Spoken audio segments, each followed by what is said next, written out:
Sixth special meeting. This will roll call first. Tom Keel. Here. James Campbell. Present.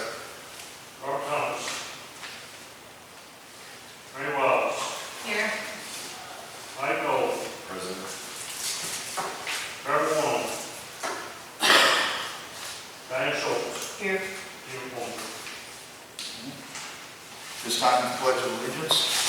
I pledge allegiance to the flag of the United States of America and to the republic for which it stands, one nation, under God, indivisible, with liberty and justice for all. Anyone like to go on vacation?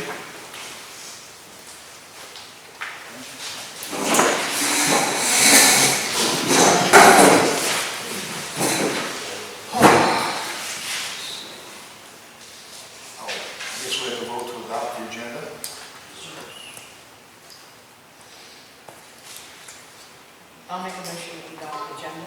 I'll second.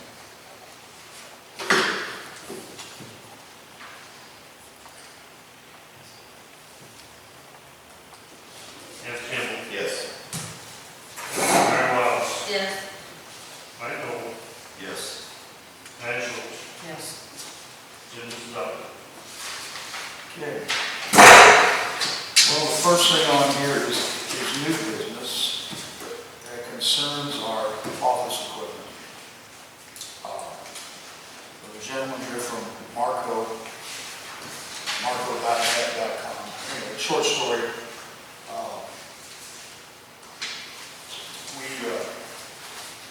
We've been looking for new printers, fax copiers, machines, whatever. I didn't realize how old some of these were. Part of the initial problem was that Jess was trying to find toner. Was it toner? Toner for it. Finally found it. One tube of toner was $600. Two of them was $1,100. The machine down at the police department, you got it on order. It's still on back order, and he needs black and white. So he's sitting there with a printer that's almost out of date. Then I find out that the machine in your office is almost can't find parts. In other words, I think it's time. Another thing, the cost of printing, I didn't realize this, what our costs were. And I think these new machines would help us out a lot, greatly reduce our printing costs also. So I'll let the man from Marco speak. Super. Thank you, ladies and gentlemen, for having me today. I believe you should have some basic information there that I believe the mayor's office has provided you. My name is Mark Grant with Marco. The mayor's office had called me and asked me to come down and evaluate their print environment, like I've done in some other cities like Richmond and Crocker, etc. And my role at Marco is to serve as a technology advisor. So it's to come down and evaluate what current solutions an organization or a city does have, what their workflows are, what they're using the machines for, and then I try to put together a solution that's based upon what their needs are, in conjunction with updating technology and also looking at budgets. So I can tell you that I spent a lot of time evaluating the overall solutions, and thanks to the mayor's office for being generous with their time, talking to the staff members and understanding what they were using, how they were scanning, what they were printing, what they were copying. And what you see before you is my recommendation for solution. And it's to kind of go over what your current scenario, and I'm not sure that, if I can look at this and make sure we don't over kind of things. I'm going to pass out to you actually something else. This is an updated proposal that actually goes into a little more detail.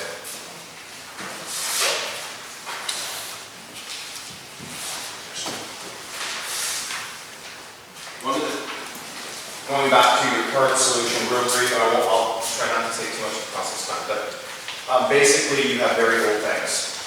You have printers and copiers that not only are technologically out of date, the manufacturers don't even make parts for them, as you heard earlier. So it's not just a matter of that you have older things that you can physically not get parts for. Legitimately, I also looked at the machines, and things like the parts, et cetera, and service are not even included in your current service contract.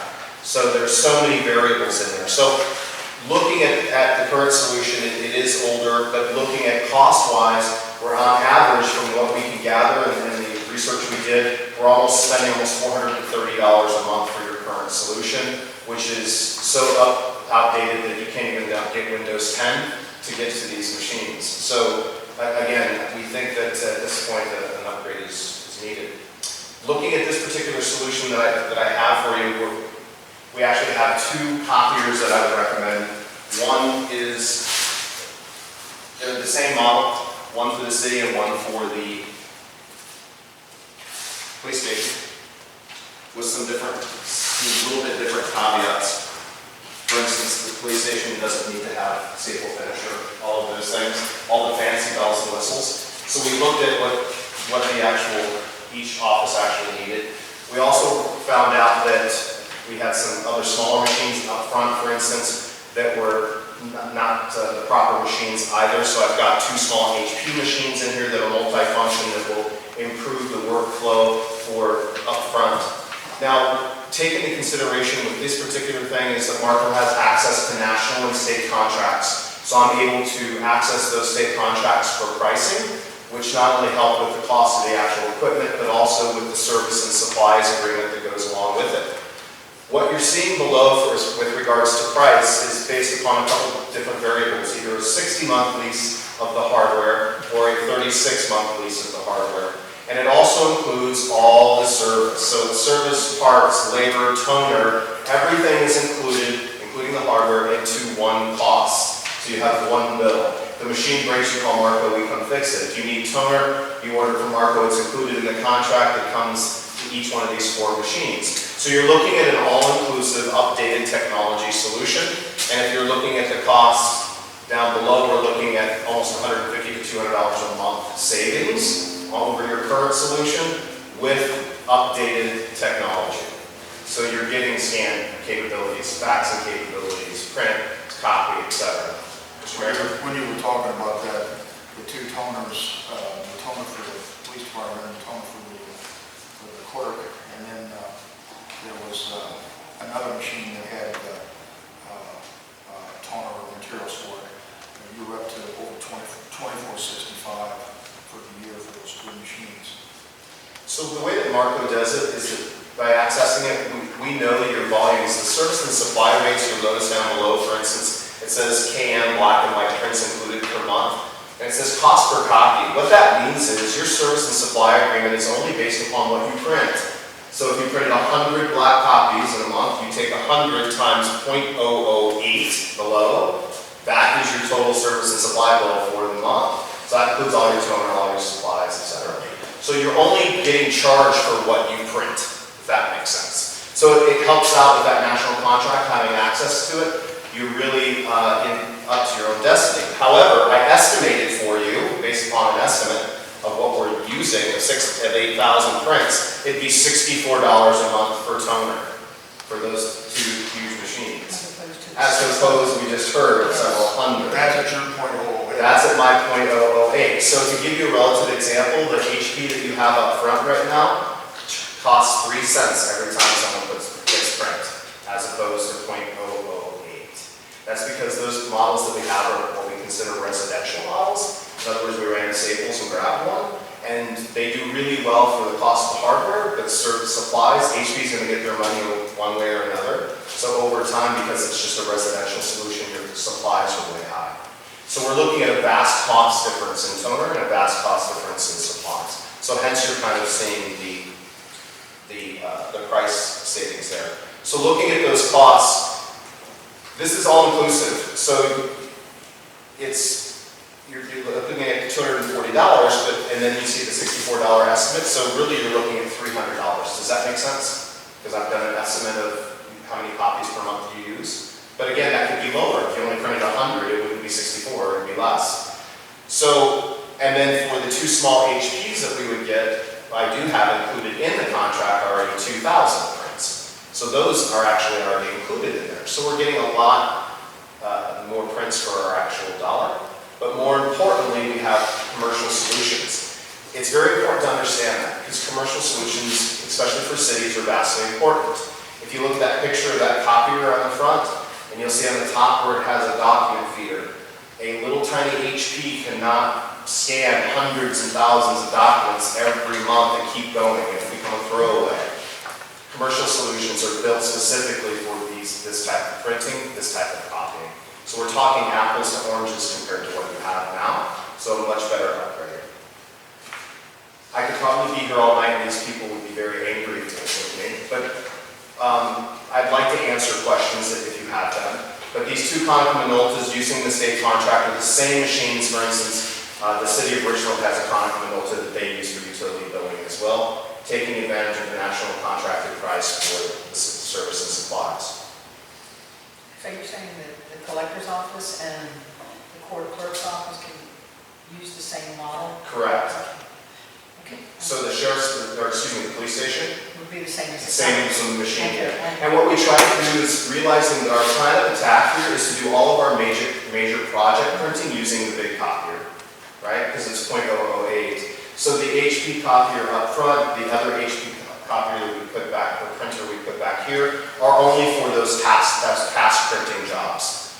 Okay? So we really want the majority of printing to go to the big copiers because that's where our value is. Or it's possible that the big big printer could be out here, small copier with the court clerk, small copier with Jesse.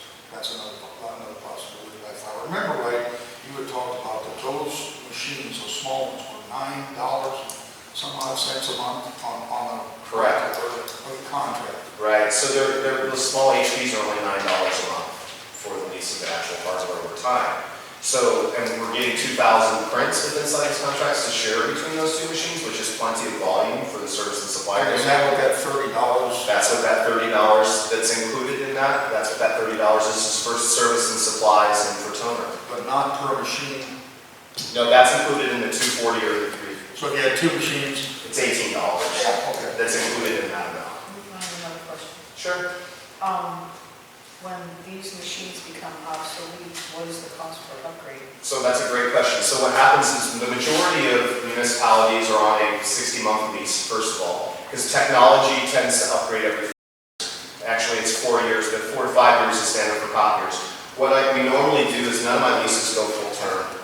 In about 4.5 years, I'll be back in reevaluating the print situation. Do we need to downgrade or upgrade? How do we need to do it with machines? And we simply do it with the leasing company to where it's the old machines are sent back, the new machines are installed. And I try to keep the cost relatively the same or lower. Our goal is always to upgrade technology and lower cost.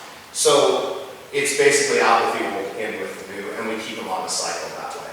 And sometimes that may be we start off with these 4 machines here, but we find out in a few years when it's time that we only need 2 machines. Our print volumes have gone down, maybe our workflow has changed and we don't need have separate machines, then we can downgrade to only 2 machines as well. But again, the goal is to out the field and keep technology in a cycle. 227 is the older model over the 300.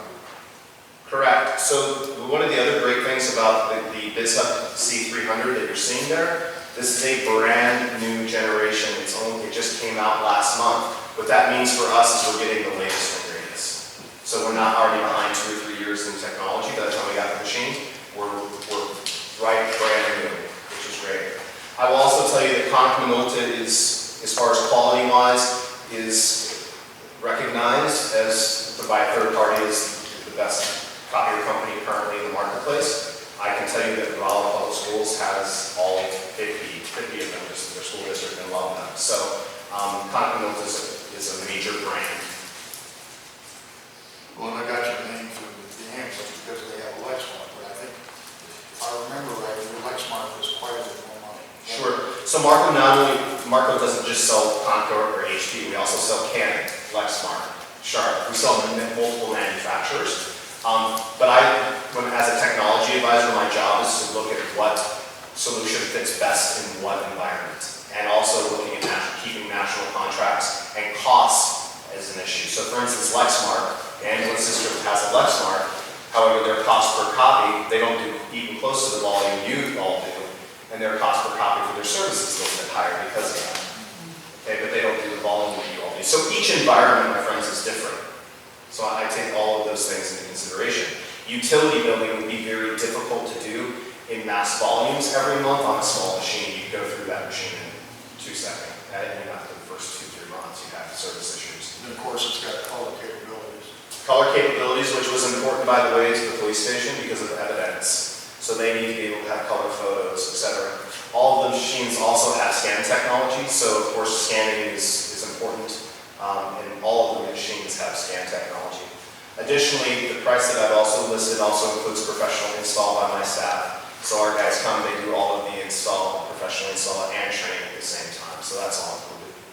Well, the next thing is, so to buy something, and you're not going down the road and forget where we're at. You've got a staff, and you've got people we call you, you've got people that can take care of this fairly quickly. So the good news is that Marco's is a leader in our service department. So our response time is less than 4 hours to any call on a service call, and we have a 98% first call resolution. What's interesting about Marco is the parts that our techs are mandated to keep on truck is 3 times the industry standard, so the likelihood of us having a part available when we do get to a call is 3 times more than likely. So our first call resolution rate is so high. So in other words, if it breaks, we're going to get there quick and it's going to be fixed properly, which is good. And again, everything is included in the service agreement, labor and parts. We also are, just so you know too, I live at the lake, but Marco's Central Missouri headquarters is in Jeff City. Our techs, we have 8 techs out of the Jeff City office, and so helps with our response time. We're not just one guy, or we don't just have one tech per area. We have 8. Given the fact that I manage 700 machines at S&T and Rolla, I keep them busy. So, and I said a couple of the municipalities that I work with, but I also work with the state government. I work with the University of Missouri is my largest client. So Marco's fairly big in scope when it comes to clientele. But I will also tell you that my hometown, which is Elgin, Missouri, uses Marco. This Conoco with the no finisher, you've got 82, and is that the one that you were talking about? Yeah, so Mr. Mayor, what you're looking at originally is when you had everything separated Yes. for price-wise. Yes. The new one that I've handed out combines that total, so it's everything included. So the one machine that we decided that we wanted a staple finisher for here, for the City Hall, because of project printing and be able to stack it. But at the Sheriff's Department, they didn't need that to. But they wanted an extra firewall, is that right? They wanted actually a fax tip on theirs. Okay, I thought they needed an extra firewall or something. No, they don't. So it's not a firewall. What it is, for the Sheriff's Department, one of the things we talked about in great detail was security. The ability to be able to hack into copiers and printers is a major industry, something that the industry is working on. Minolta comes with what's called standard BizHub Secure. So last year at the National Convention, Minolta at the Hackers Convention offered $1 million to a hacker if they could bust into their machine, and they couldn't. We didn't pay out. So Minolta has internal BizHub security that doesn't allow hacking, and that's so vital to the police station because I will tell you right now that not all of these machines have firewalls to them, don't have security currently, and which is not uncommon. There are a lot of municipalities that don't, and that opens up the city to be able to be hacked in other ways. But these machines do have BizHub security. What I've summed up for you, ladies and gentlemen, is about what Mr. Mayor, about 4 or 5 hours worth of research into the machines here. So I know there's probably a ton of information, but I'd answer any other questions you may have. Well, not only that, but they put one on the trail, just what all was being spent where. Yeah, there's definitely some room for some improvement from what your current situation. I think it just went too long with maybe with the old solutions, and because they're so old, they're costing quite a bit. Thank you very much.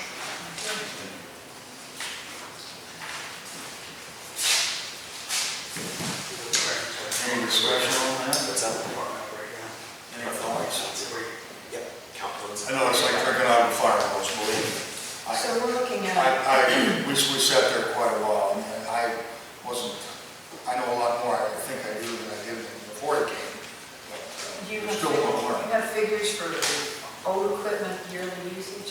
Yeah, 447, 13 a month. 713?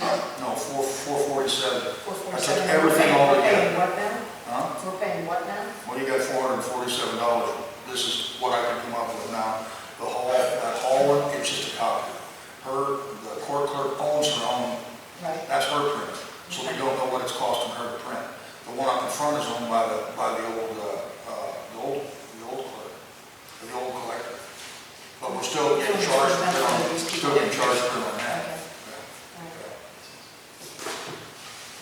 And a lot of the bills had like .012 for black and white. Some of them had .02. Some of the color had 9 cents, 9 cents a copy.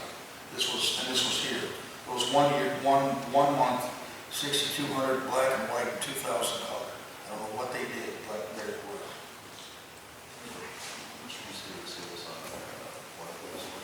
What's that? Well, if you save 2 cents on 550, I mean, it doesn't sound like much. Could you speak up? We can't hear you. It does add up over time. So, But there's no equipment. no I call it 2 cents equipment. per I heard card. that here. And it'll print the cards, right? right. If you had 550 at 3 cents is 16.50. If you do 550 at .008, it's $4.52. That's just for what you print. 550 just that. That's not including, let's say, I don't know, 150 letters or whatever else you're printing for that.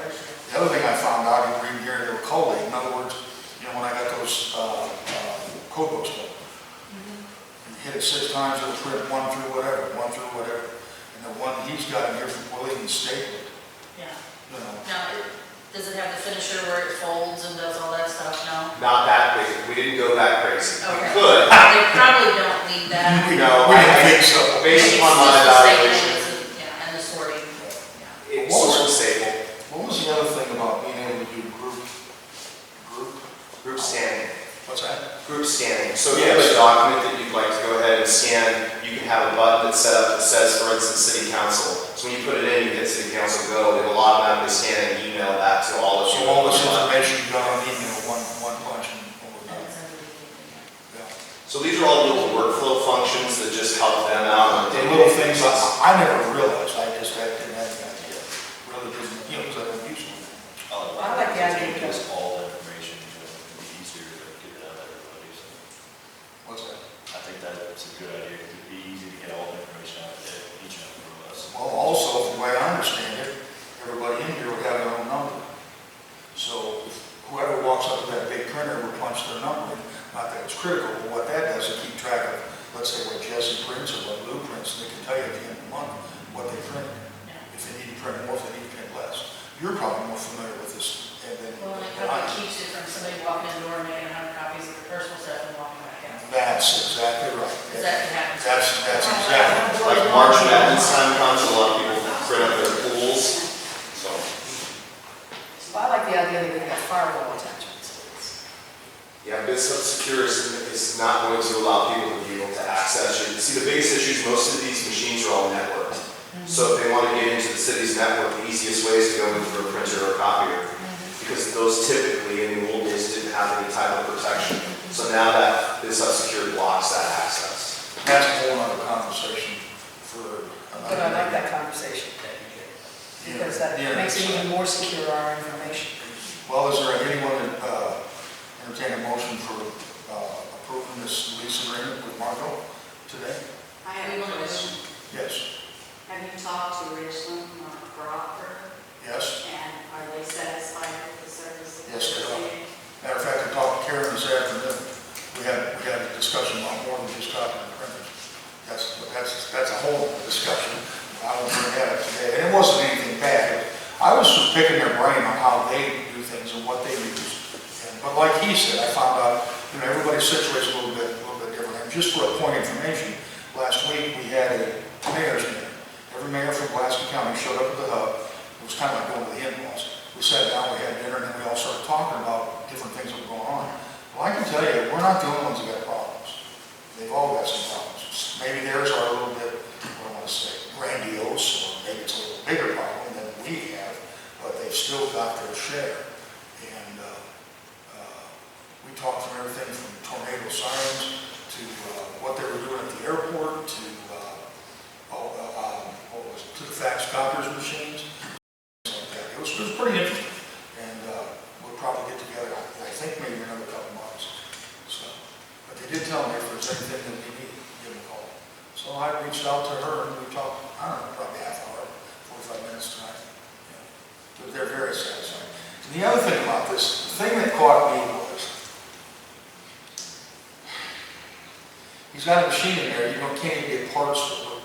He just got the toner, and the biggest thing that blew my mind was when this tube of toner is $600.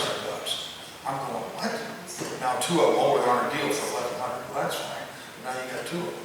Like I said, if you didn't have to buy the toner in past year like they did, it would drop from 447 to 264. Just subtracting that.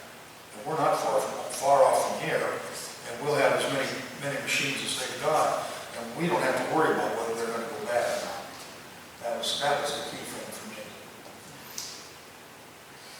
So, once again, is there anybody, are you at this time make a motion to enter the agreement? The 60 I months? think if we're gonna do it in line, I think we can do it 5 years, it just makes financial sense, but. I mean, so after the part, and that's a good point. If we go to three years and monthly, it's more. Mr. Mayor, if I could let the council know one additional item.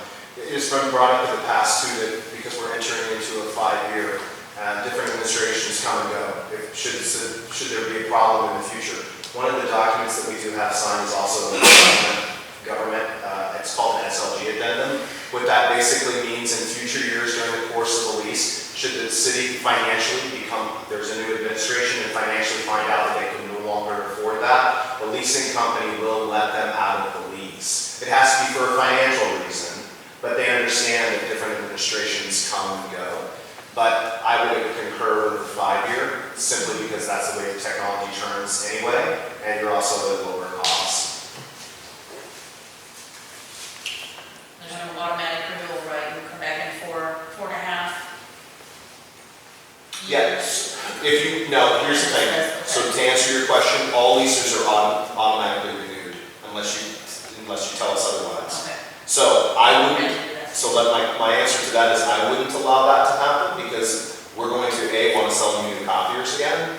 That's a fact. But 2, I want you to have updated gear. So again, to take out the old gear and bring in the new, it benefits both of us because you're getting new technology which is going to not break down as much, etc., and be updated. And plus, we're recycling those through. If you didn't say a word to us, and we didn't say anything to you, then yes, the leasing company would automatically renew it month to month after that 5 years.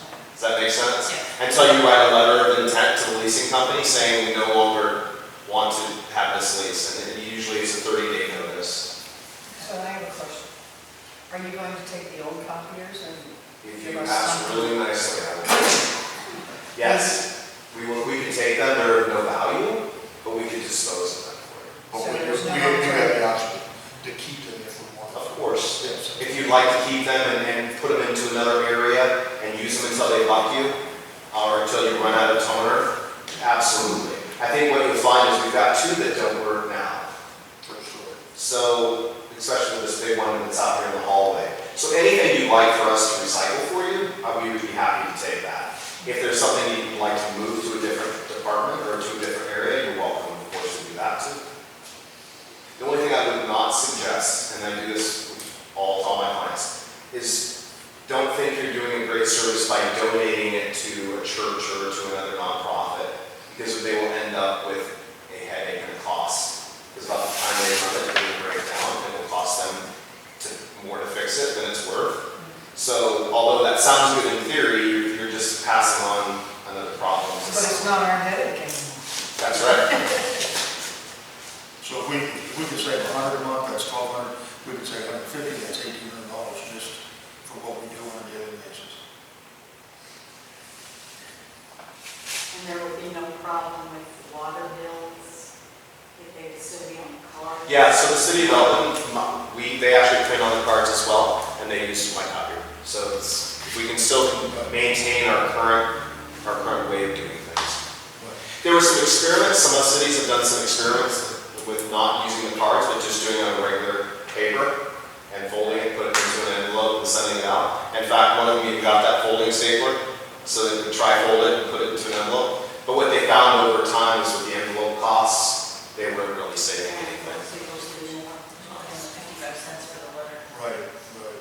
Even if you got a reduced rate, you know. Because the paper itself isn't very much, and then my cost on that's only .008. So originally the thinking was .008 is cheaper for the print than the cardstock. But once you throw the envelope on there, not really. So it kind of takes away. So I've seen cities try it out and then not like it, go back to the cardstock. And that card seems to be the overall majority of cities that I deal with use that same system. And that's capable of printing 11 by 17? It is. In fact, the Conicas will actually almost do up to banner size 12 by 18. So there are some cities that have used that to make small banners for local events. So there's some banner printing on those Conicas as well. I will also tell you that's interesting is that when you go to a professional print shop, there's two in Lala, and you go have something done and they print off something fancy for you, they are just using my Conica machine. It's just a bigger one. So the print technology and the quality of print that is on theirs is the same that you will have on your smaller machine. So my point is for types of marketing things the city would want to do, or small banners, that the quality of print will still be just as good as going to a print shop, but you're only paying a nickel per copy instead of whatever you would pay at a professional print place. So there's a lot of applications to this that I'm sure the mayor and the staff might go over there. So like you said, they would have a code, so if she prints off all the bills, and she doesn't want to print them just yet, then she can wait and then go punch her code in the print. Yes. She can be there when they print. Or if there's an HR issue and we don't want something just laying up on the printer for anyone to walk by and see, we call that secure print. These account codes help for that too. So it's not going to release the job until the person that wants it walks up, types in their code, and it releases it. And then you can Well, and the other thing back. too is, let's say the collector is gone for a week or so, and the assistant clerk has to print those out. It just means that she walks up there and prints these out and puts her number in. That'd just be a different type of thing. And there are times when the codes are used for administrative purposes. So at the end of the month, when you look at everyone's numbers, you know what everyone printed. Now you can say, hey, I noticed you printed a lot this month. Was there a special project we were doing? It just kind of keeps some accountability as well to everyone. And so, and then additionally, if you see someone that's printing a lot of color at 5 cents, you can say, hey, we sure we really need to do those in color? Can we do them in black and white? Because that's only $0.08. So it just gives more notification to everyone so you know there's accountability on who's printing what. Is that what is the nickel the approximate cost for color? It is. As opposed to 90 cents. It's on, yeah. So that's, I mean, 4 cents a page over a 5-year time period. So even if we're only doing a few hundred pages a month in color, times 60 months, at an extra nickel. At the end of that 5-year term, we can just pay for probably 2 of the HPs. So it works. It buys 2,200, that difference is $88 a month. Correct.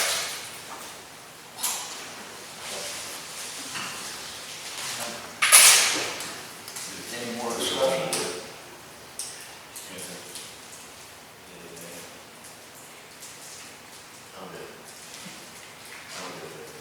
I'm going to look at that copy here. The ones we never jump.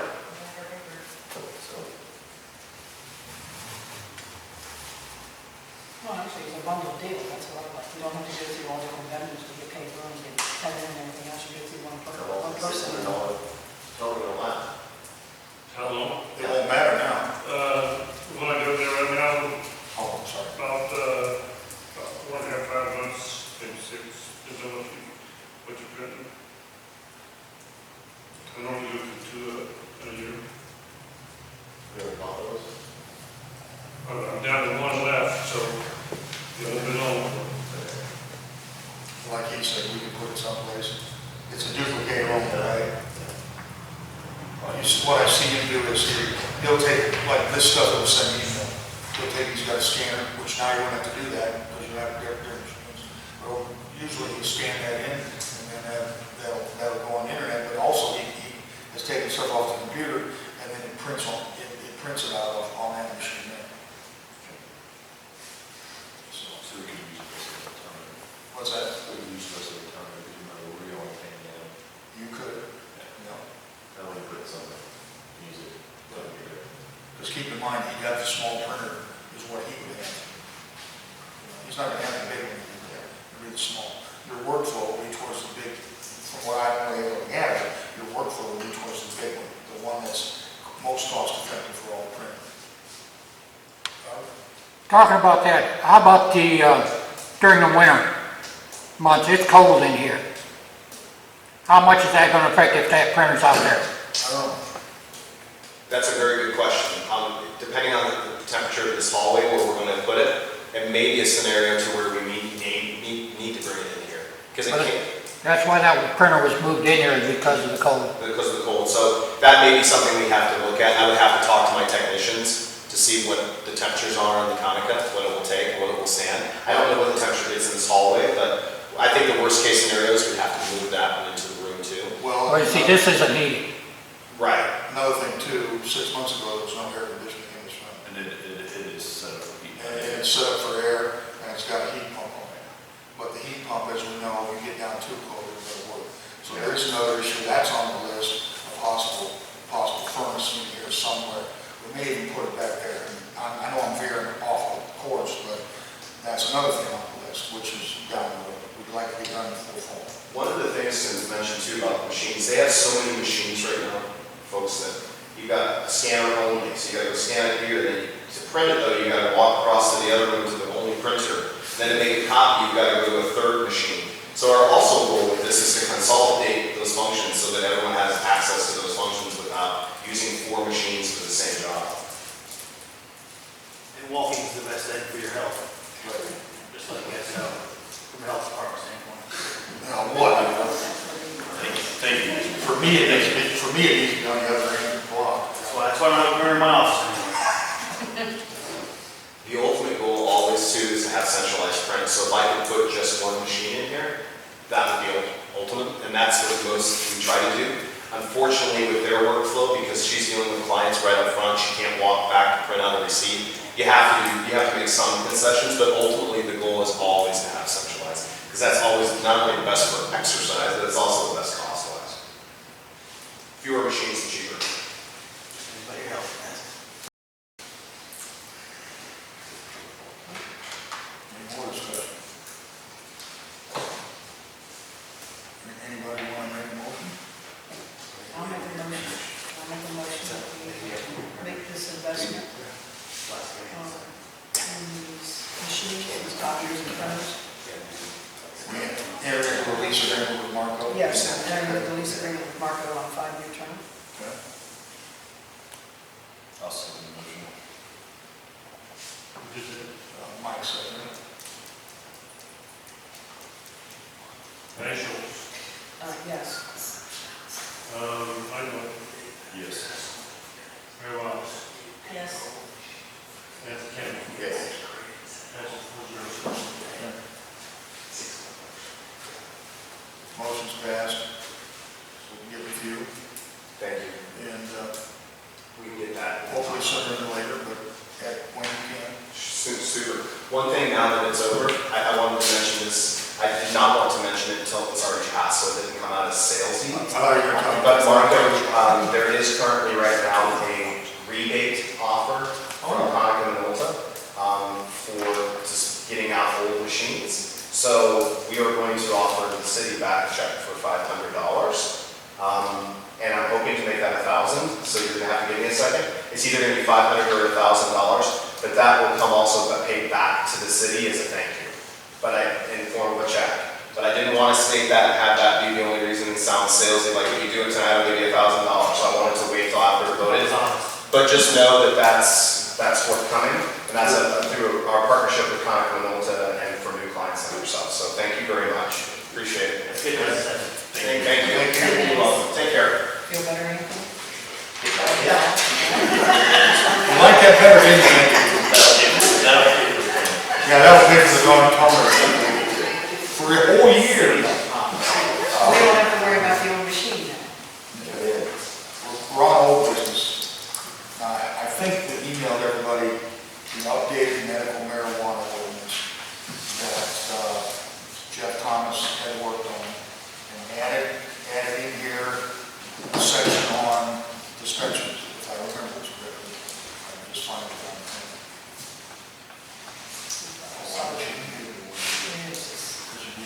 Oh, is this Section 1. Oh, shut up.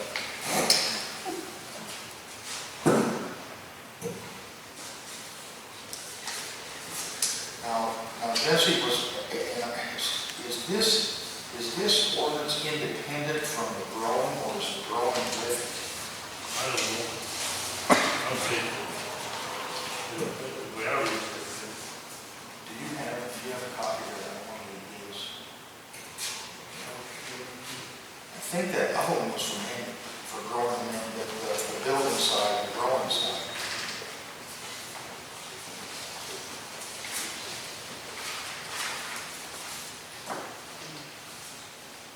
He still sent the Exhibit A for the legal description for that building.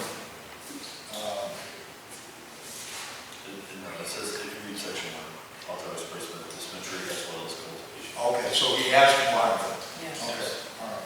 Did you look at this as your, I haven't looked at it, would you like to? if I can.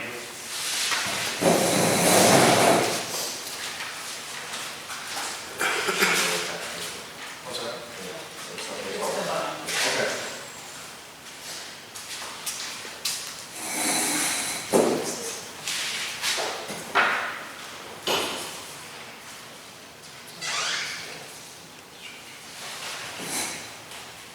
It's not an incredibly complex ordinance, yet I think it fits the bill for our needs at this time, especially at Israel. I think you had read the first one, and the reason for this is the discussion we had that one day to include the dispensary side. Keep in mind, it's not just for Israel. Let's say somebody else wants to put a dispensary in. As well as if I don't get my license, and that building offers the city a way to get another job creator in here, because this probably is not going to be the first round for this. So if I don't get my license, eventually you'll already have an ordinance passed for a business to come in and see that facility. Right, That's going to include that. So, you know, What's that? I thought this ordinance was just for that.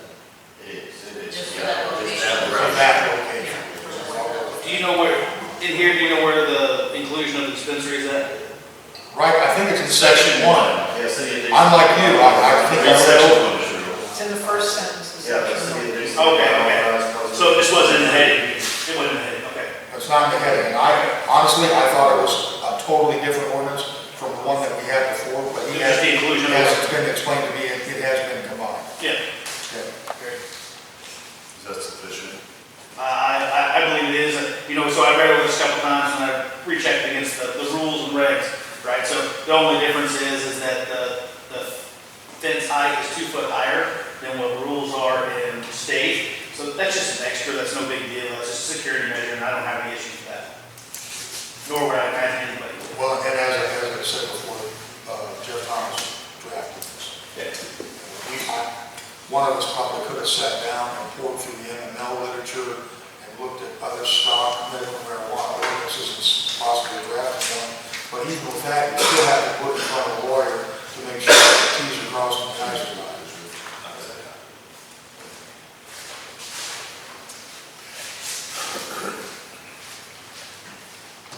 So is there any more discussion, any thoughts I about have this? a few questions myself. Yeah. You want me to say that? On, security, I have a real concern. We have a stigma on this community as far as drugs. And my concern is, has the state put any regulatory, stipulations on the people that you hire for security? I mean, are they above and beyond just basically going to Walmart and having security, or, I mean, because we are looking at something that is federally not recognized as legal, but statewide is. So we have a conflict of interest there.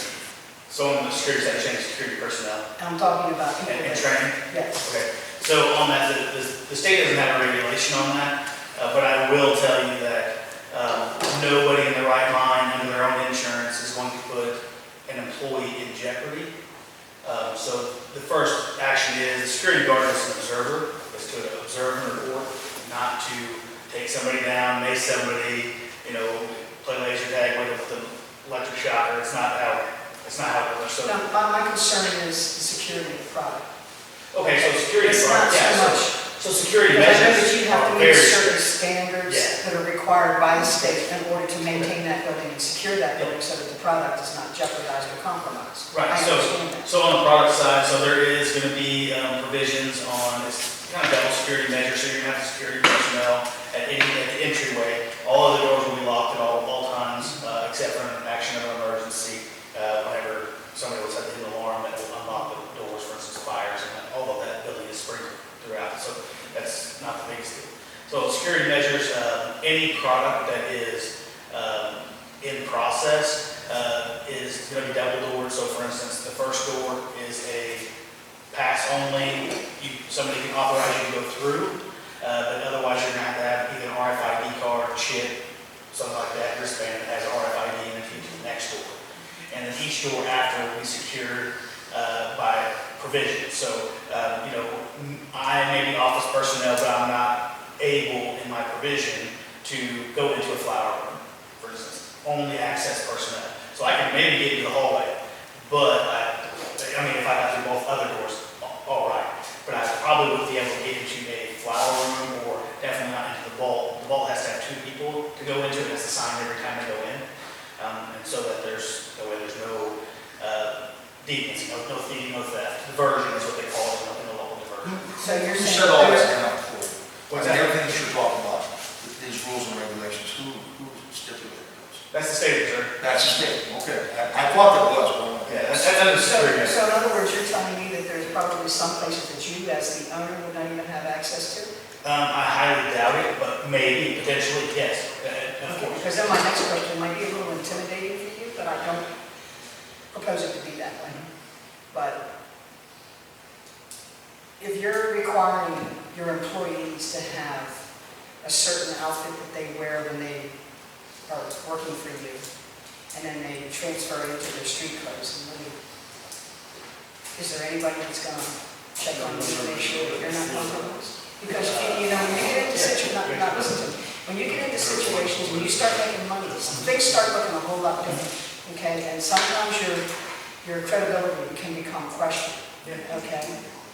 And is there anybody that, it's not meant to be intimidating, it's just, it's something that, So security personnel, so how it really works is, in every room that there's any product in, finished or unfinished, there's going to be 2 cameras. Probably 1 in each room covering the whole facility. Is there going to be a blind spot? There's a blind spot behind that flag out there. Right. So, is there going to be someplace? There may be, but as far as me, of course, there is. Security personnel is always going to be able to frisk, because you're going to sign a piece of paper essentially that says that you work here in order to get away from diversion, that you are going to have to say, okay, that's not a problem. okay. So that's not an issue. I've also talked to people about actually having, other ways to do things.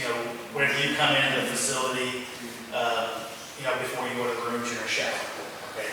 Well, when you go out, you should probably also shower, which isn't in our plan, but you should also probably shower. The issue is let me get some crazy scientific stuff. Well, drug dogs are trained on what's called beakerophilin. And so that's the actual terpene. Well, it's a residue that that they hit. And so is that going to be with you coming out? Yes. So if we were to put a drug dog in place, would it work? Probably not. They hit on everything. So that's going to be a hard one. I've had it introduced to me as a security protocol, but I don't believe that that's something that I think is going to actually work. It's going to hit every time because you're not going to be able to wash efficiently enough. The other thing too, though, what you're going to grow is from the medicinal side. Right. In other words, let's say you can get an ounce out of there, try to sell it to somebody, let's be honest. THC content is never quite the same in what you're growing as opposed to, let's say, what's being cultivated out here somewhere else. Yeah, so they can actually take your product now and just like your genetics, they can take the genetic and say that's only in this facility. That's how it came out. Why is the label not on it? So in order for anything to be missing out of my facility, I have a potential for my license to be tracking seed to sale. That's what I was going And to so say. if there's anything that is missing substantially, of course, there's going to be different wet weight and dry weight, but that percentage over time is going to give you an average that's pretty well spot on. After doing it for several years, your percentages are on. You're talking about decimal points away from being exactly the same. So once you see that deviation, it's going to be an issue with conversion. So do I think that there is stuff that comes out of these places? I definitely do. I mean, there's no doubt about it. Nothing's fail-proof, but You know, yeah. lunch meat comes to the grocery store. So, a long way to go. Oh, those are my questions. No, good questions. I encourage all questions. I like answers. Anybody else? Come on, give me some good stuff. Yeah, Israel. Yeah. I know they can genetically tag different plants and like that. Are they thinking about genetically tagging the different marijuana plants they can grow? So they're not going to be able to genetically tag them, but they can actually do genetic, it's called phylos. They can actually they can take one strain and they can tell you exactly where it comes from as well as whatever has came from it. So they can map that. It's already being mapped, and that's why like IP, sorry guys, this is getting to me. Intellectual property on a plant strain itself can't hardly be patented. Is because they've already been done. Nothing's coming out that's never been seen before. And so as long as they're in this map, nobody can say, I'm patenting this product because nobody else has ever seen it. Nobody came from the mother, the father, the sister, whatever it may be. So if something did get out, they could trace it back to whichever growing or cultivation or processing plant it came from. Within reason, because there are going to be strains that are not specific to areas. So yeah, but definitely could. So they could say within these 5 that have this strain, it came from one of these, let's look at all their cameras, or let's look at all their books, because the state as well as the police department should be able to get into your seed-to-sale system and track it. I mean, per second. Every purchase, everything comes out, everything you scan, you tag, everything will be per second, immediate. So as long as it's processed and it's been scanned, it's going to be in the system for the state. And the state's going to have real analytical people looking at those numbers. Yeah, these aren't guys in tie-dye t-shirts, no. Everything I've read, these guys are chemists, biochemists. I mean, Yeah. it just amazed me when I really started reading about this. Yeah. We will have several PhDs here. Yes. Already, I'm already in management agreement, so we'll have several PhDs here, and that's the chemists, that's horticulturalists coming in to train people that are going to be hired at the facility. So I it's, have one more question. For your dispensary, do you not have to have a certified licensed doctor physician to sign the? I was going to bring that up. no, so that's illegal. You can't have a physician in your dispensary. That's a conflict of interest. That's saying I'm making my own money and making sure you buy my product. Oh, okay. And so that's a conflict So of interest. how, What was, maybe to answer your question, you had told me about Dr. King, can you explain that? Sure. So, as it's come down the pike, Dr. Kim, for instance, here in town, working at Dixon Family Practice, has been seen or has shown interest, I'm pretty sure signed up to be a certified provider. So she will be able to take patients and recommend them for cannabis as medicine. But she doesn't hand it out. She's never going to be able to touch the product. Her deal is you have to have that, well, what's for you, Dr. Kim? You have to have Dr. Kim's okay, or whatever you want to call it, to get online to apply for this medical marijuana license. For, let's say if I want to get on it. Yeah. And then you scan your documentation from Dr. Kim. Right. Then place that into the DHSS website, in which you have to make a login account. DHS. Department of Health and Human Services. Oh, okay. So into their system and log in the photocopies or the copies, pieces of your paper as well as your driver's license number. So for instance, the Missouri Mule system that our police use, Yes. as long as you are a legitimate patient that's got a card, if you get pulled over and they take your driver's license and scan it, the first question they may ask you is, do you have any medicine on you or in the vehicle? Because that Missouri Mule system and the Department of Health and Senior Services are going to work hand in hand. So if somebody does get pulled over, there's, when you are a patient, don't be scared, for instance, because, just you click on the plug, hey, that's my medicine, this is anybody else's.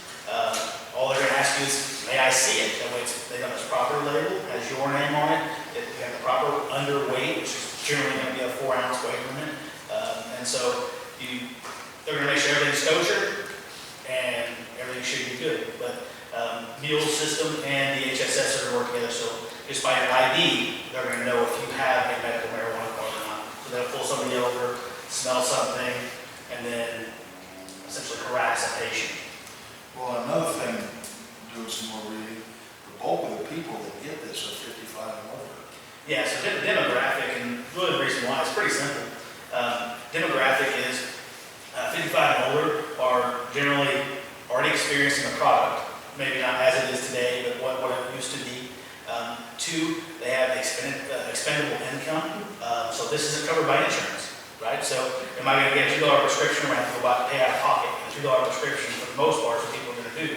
But if you have to pay out of pocket, then it's going to be your 55 plus, retirees, things of that nature that are actually participating. So that's really why, if you look at the demographic, why it is the way it is.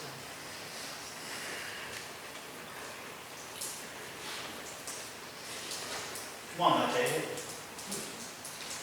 I got my questions for 35. Any other thoughts?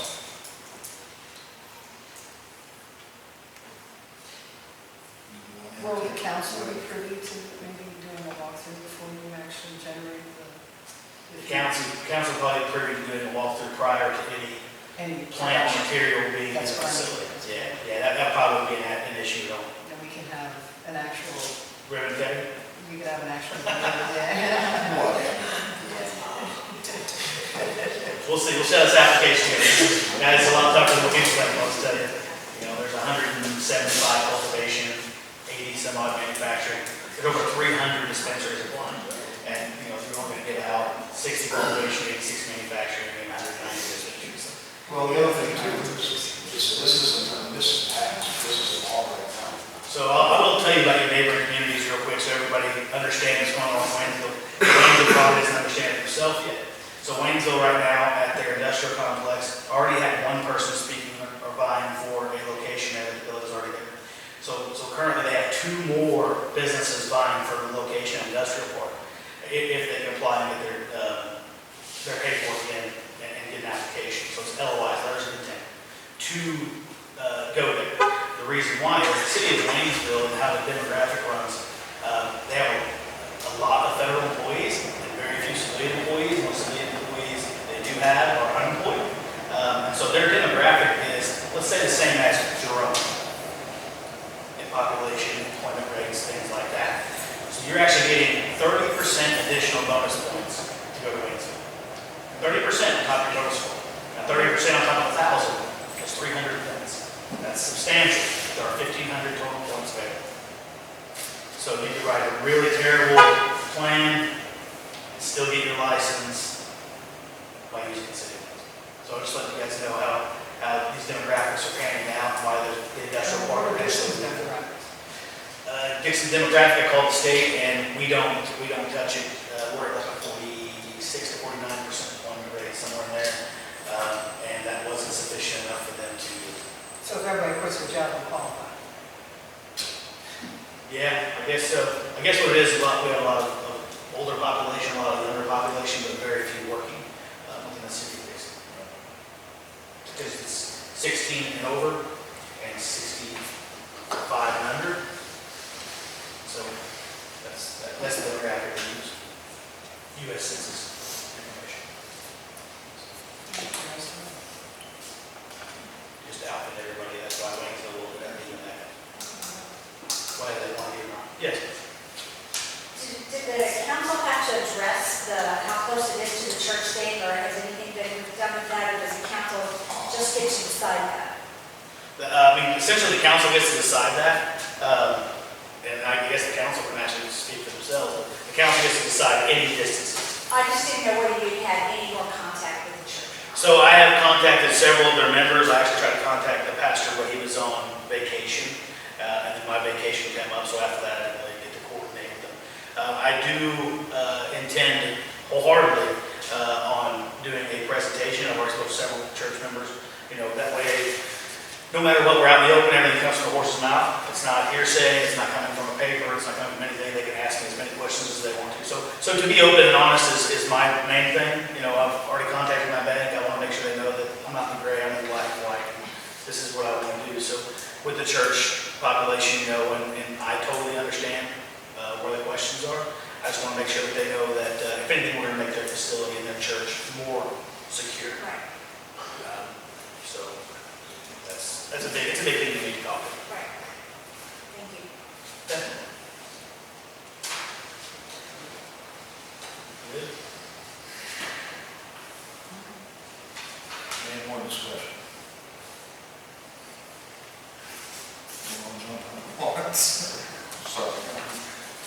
There's a lot, I get it, there's a lot to think about here. Like I said, we put this in place so that we're ready if someone like you comes in there and does this.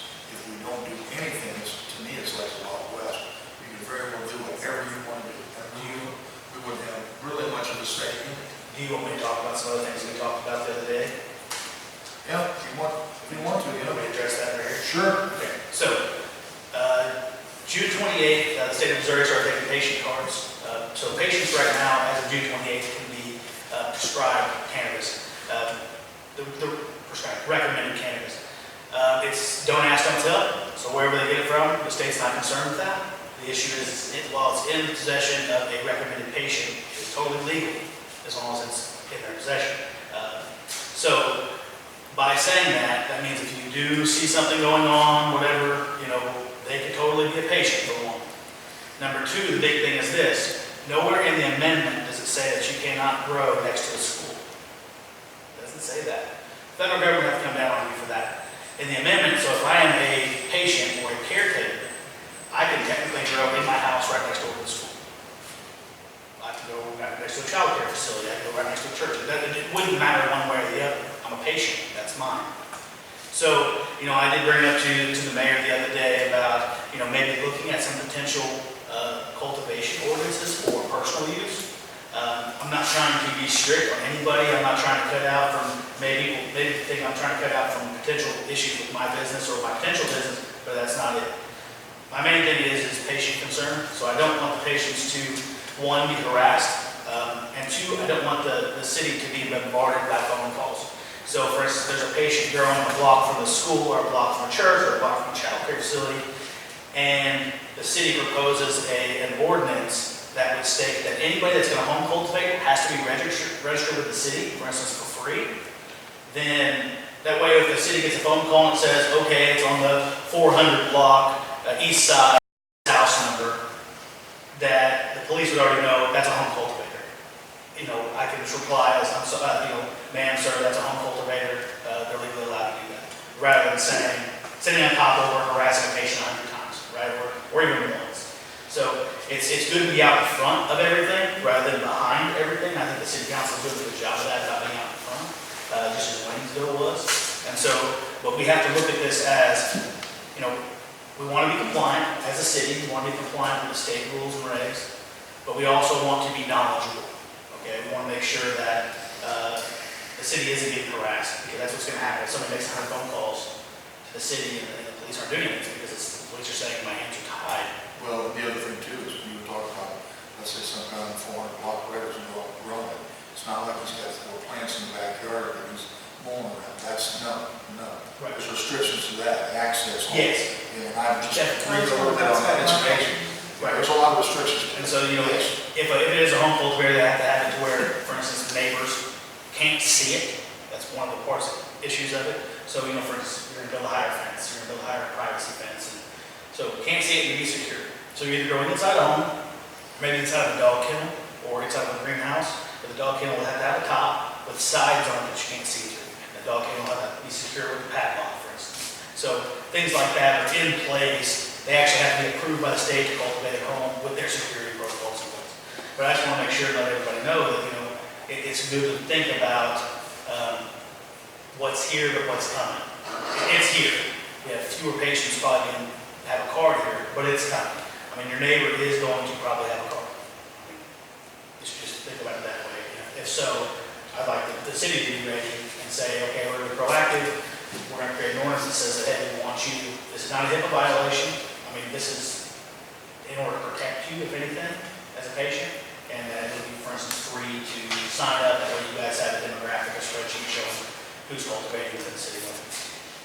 Maybe it might be wise to have a town hall and get people informed as to some of the things that he's putting out You here. know, for instance, the site he's talking about Right. is something that, I mean, I had read about a little bit, but we had, you know, I didn't even know you could do that. The sad I thing did is, not even know you could do that. so the council can't discuss anything with more than what, 2 people, or else it's kind of legal rights, or more or less. So it's kind of bad they can't discuss things on their own. This is the only way that they can kind of inform as a group.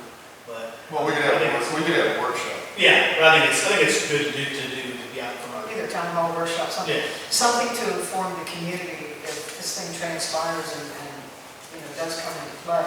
Right. I mean, it's better for, and then that way it'll cut down on the 100 phone calls. Well, it's not only that, but Lance, but I saw Lance at home play.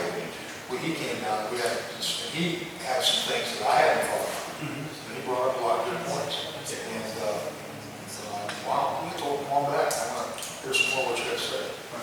Like I said, it's all new, guys. We're in a part of history that's kind of crazy. 33 states, 32 other states have been through it. But this is groundbreaking and different to us. So,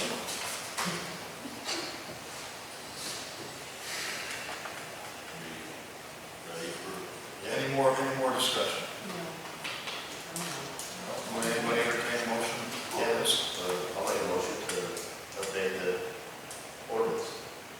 In other words, to pass this one. Pass the Ordinance 571. What is it, 571? Yes, sorry. Somebody needs to make a move to have the ordinance read the first time. That's right. We got to retire time. Yes, I have to read it through. Yes. I'll make a motion for To be good. for ordinance the first time. Okay. I don't think you can read this by paragraph. I think you have to read the whole thing. Yeah, you have to go. So I have to read the whereas and all that. Do I have a second one? there's nothing that's all there. Okay.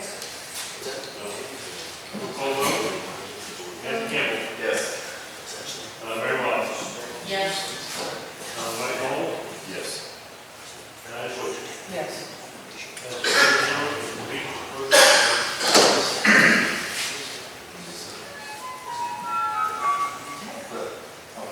This is ordinance 571, an ordinance of the City of Dixon, Missouri, authorizing the placement of manufacturing and cultivation facilities authorized by Article 16 of the Missouri Constitution.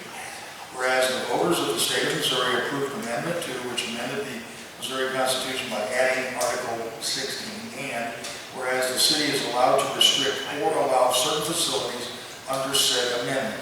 Whereas the City of Dixon has been approached by one or more businesses desiring to utilize the real estate and building commonly referred to as the Brown Shoe Factory. And whereas the city believes permitting the use of said real estate and building may create jobs and promote growth for the city.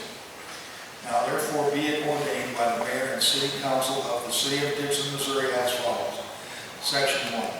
The City of Dixon hereby authorizes the placement of a dispensary as well as cultivation and manufacturing facilities authorized under Article 16 of the Missouri Constitution at the Brown Shoe Factory located at the real estate fully described in the legal description attached hereto and incorporated by reference as Exhibit A, regardless of said real estate's proximity to a school, daycare center, or church.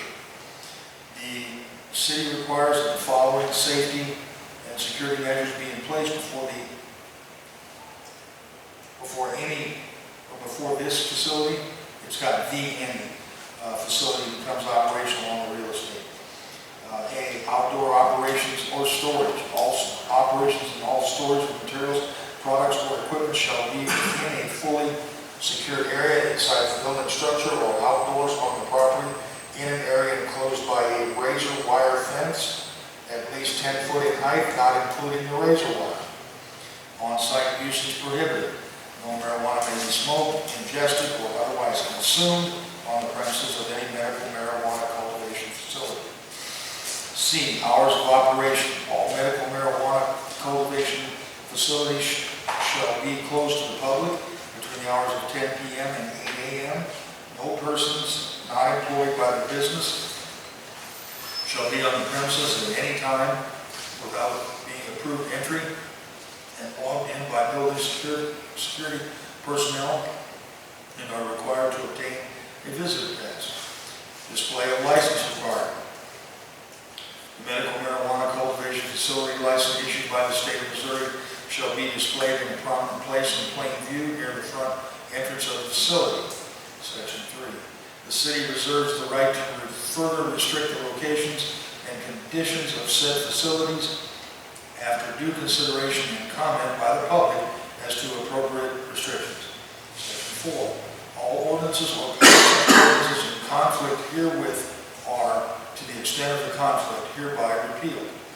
If any clause, word, paragraph, section, or part or portion of this ordinance is held to be invalid, illegal, unlawful, or unconstitutional for any reason, the City Council hereby declares it would nevertheless have enacted the remaining portions thereof, and such remaining portions shall remain in full force and effect.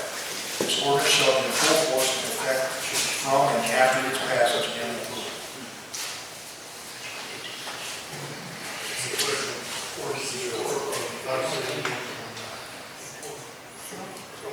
Any questions?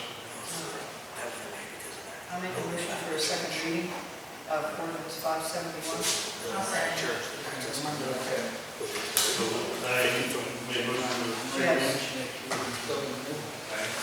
Yes. So it's where it just says here, says total property is exempted, and nothing can be built. And Kim, Yes. Anywhere else in town. very well. Yes. I know. Yes. I know. Yes. That's a 4-0 to accept it. Okay. An ordinance of the City of Dixon, Missouri, authorizing the placement of manufacturing and cultivation facilities authorized by Article 16 of the Missouri Constitution. Whereas the voters of the state of Missouri approved Amendment 2, which amended the Missouri Constitution by adding Article 16, and whereas the city is allowed to restrict or allow certain facilities under said amendment, whereas the City of Dixon has been approached by one or more businesses desiring to utilize the real estate and building commonly referred to as the Brown Shoe Factory, and whereas the city believes permitting the use of said real estate and building may create jobs and promote growth for the city. Now therefore be it ordained by the mayor and city council of the City of Dixon, Missouri, as follows. Section 1. The City of Dixon hereby authorizes the placement of a dispensary as well as cultivation and manufacturing facilities authorized under Article 16 of the Missouri Constitution at the Brown Shoe Factory, located at the real estate fully described in the legal description attached hereto, incorporated by a reference as Exhibit A, regardless of said real estate's proximity to a school, daycare center, or church. Section 2.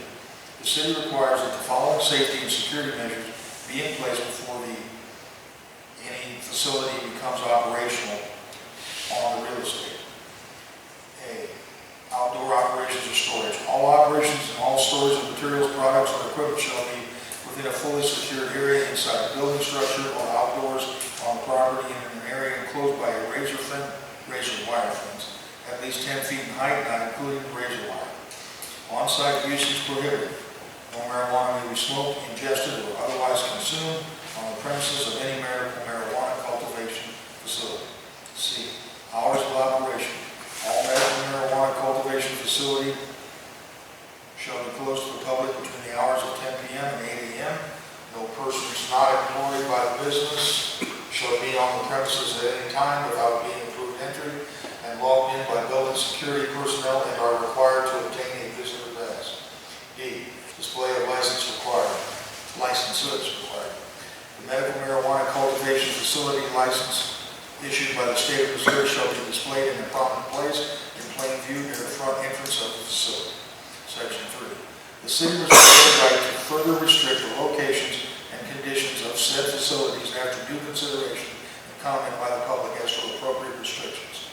Section 4. All ordinances or part of ordinance in conflict herewith are to the extent of the conflict hereby repealed. Section 5. If any clause, word, paragraph, section, or part or portion of this ordinance is held to be invalid, illegal, unlawful, or unconstitutional for any reason, the City Council hereby declares it will nevertheless have enacted the remaining portions thereof, and such remaining portions shall remain in full force and effect. This ordinance shall be in full force and effect from and after its passage and approval.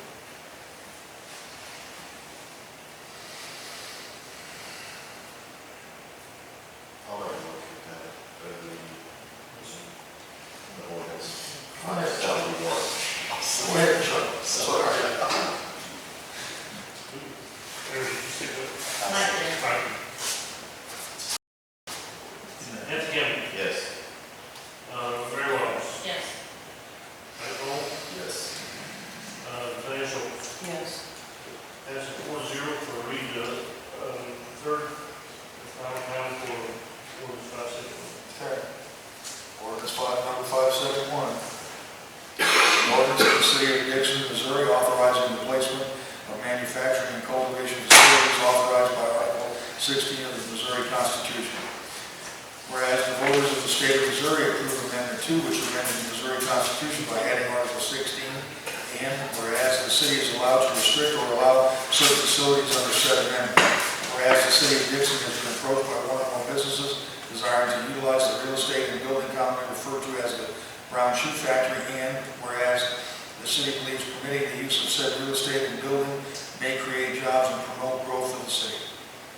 Now therefore be it ordained by the mayor and city council of the City of Dixon, Missouri as follows.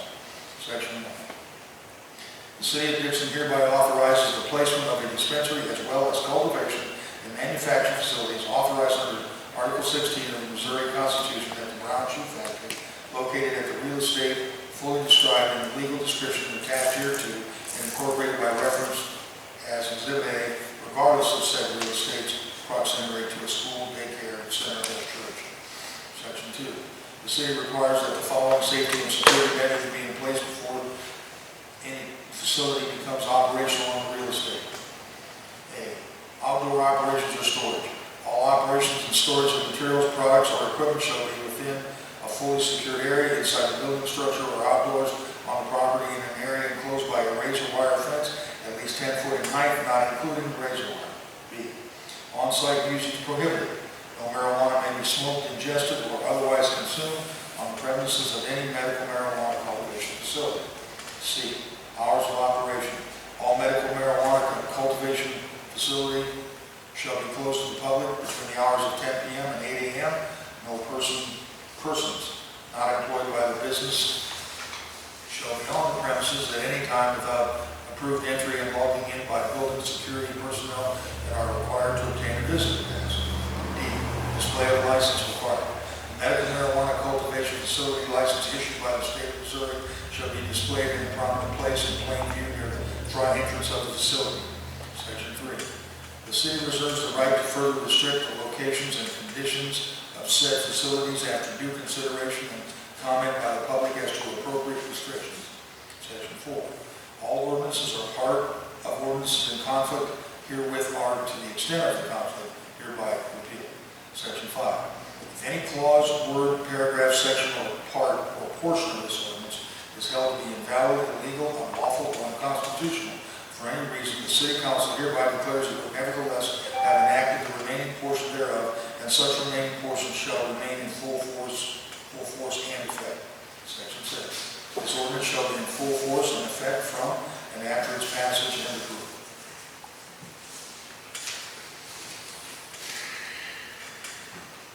Do you know what my heart is?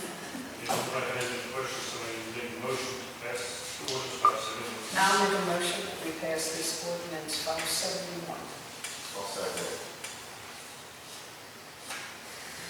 Who seconded? Okay, Anthony Campbell, Yes. Mary Wells, Yes. Mike Ball, Yes. Diane Schultz. Yes. Ordinance 571 passed 4-0.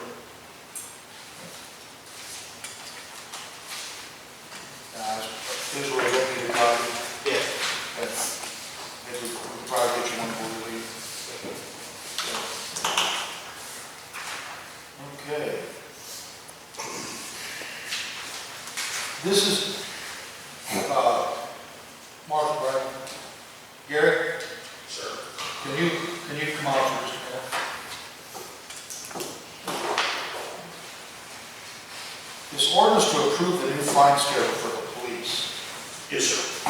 printed up these papers for the new schedule. And what was it, our numbers didn't jive with the numbers that were printed? Is that what it was? Well, first of all, the agenda is incorrect. It's a fine schedule for the court. For the court? Okay, there's no fine for the police. Okay. Number one, the state Supreme Court made a ruling that all fines in all municipalities will match. So these aren't something that we created? No, This sir. came down from the state and we have to implement it? That's correct. Okay. What took place with our fine schedule is they mass produced these in a matter of like a very short time. Okay. They sent them out to all the court clerks. Everyone scrambled with their own vendors, their own printer companies, this, that, and the other. We got what we thought was the master list. However, there is a small ordinance number next to each one of those that does not match on. We just need to put our Correct. ordinance numbers next to the appropriate fines. Correct. Okay.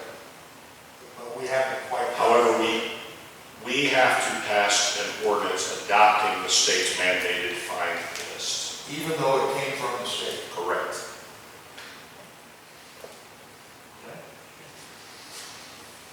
Now, that would be, do we have one of those written up? No, we don't have one written up from a lawyer, and I think it should be written up. Last month, I spoke to him, I believe he was going to work. Well, I spoke with him Friday, to try to get that Friday. we don't have it, but I would think the first Monday of August we should. Okay. I'm glad you brought that up. Yes, because that was supposed to be implemented 1 July. Well, we're right on time. Yes, sir. Okay. Fine. Well, just so you know, these fine schedules, it's basically the same from Cape Girardeau to, I don't know, some little town on the north side of Missouri, except for Kansas City and St. Louis. And that's what it is. Standardized. It standardized it across the state, Across the state. except for Class 1 cities. Okay. So a speeding ticket doing 12 miles an hour with speed limit is the same in Dixon as it is in West Plains, Yes, as yes. it is in Lebanon. Okay. It's universalizing it. There's been, I guess there's been a lot of issues with small municipalities, higher fines to survive, across the state. So the state got involved with mandated But fines. actually, this ordinance is more of a formality. Yes. Okay. All right. Going on down the list, personnel policy update. Jeff had given some suggestions to Mike. I think Mary has some, as far as, okay, as far as everybody getting together. I know it's been tough. So we set up a date for tomorrow night at 6 o'clock, and it's a personnel policy workshop. In other words, I'll probably print out the personnel policy that's in the protocol. And then as we go through that, little things, so I make notations, that's all it is. I don't think there's a lot, but we just want to get a little bit up to date. And we might, and just my thought, we would have a section in there which is not in there right now, which refers to weapons. We have ordinances against weapons, but when I read the personnel policy in the code book, a lot of it deals with drug usage and, of course, time and this kind of thing. But it's just something that you can, it's just some simple things that we have to do. So, yeah, so we'll have that tomorrow at 6. And if we ever get meet here, get it out and we'll go over it. Okay. The nuisance ordinance and update. Trying to remember. Now, we updated that nuisance ordinance, that's 563, which is what updated the ones in the code book. Did we, Mary, at one time, I don't know, were you on a committee for the nuisance where they went around? In other words, how are these nuisance ordinance letters? I've got a stack of them back in there they're done back in December 18. Do you remember how they were generated? I wasn't on the committee when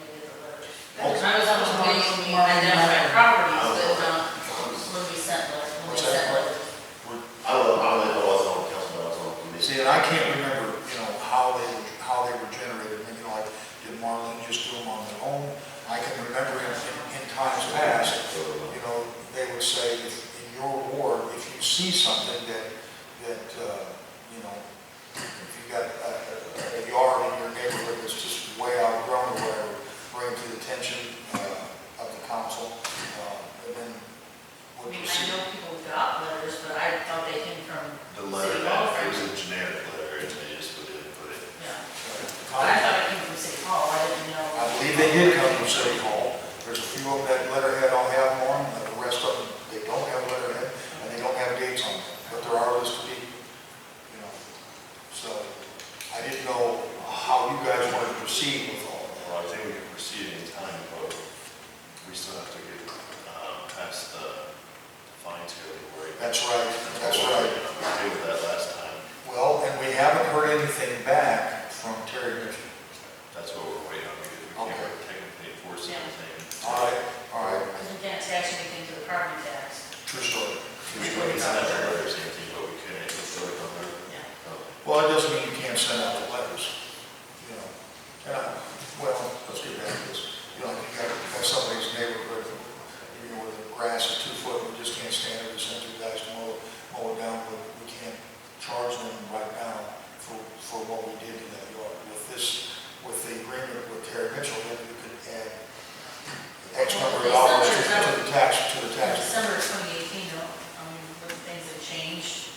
So we That's can another start reason. with a whole I think new list. Well, and that's another reason. And not worry about what was sent out before and just start again. There's no history except I've got all of them in the office. But we don't know which ones were sent, we don't know what was sent from, right? I see what you're saying. Right, I think we can start With first. a whole year, and- 'cause it's been If seven. I remember correctly, the letters were originally written by Marlene for each of the properties. They were sent out like what, January to February? I believe in January, there were some sent out concerning burned out buildings. Okay.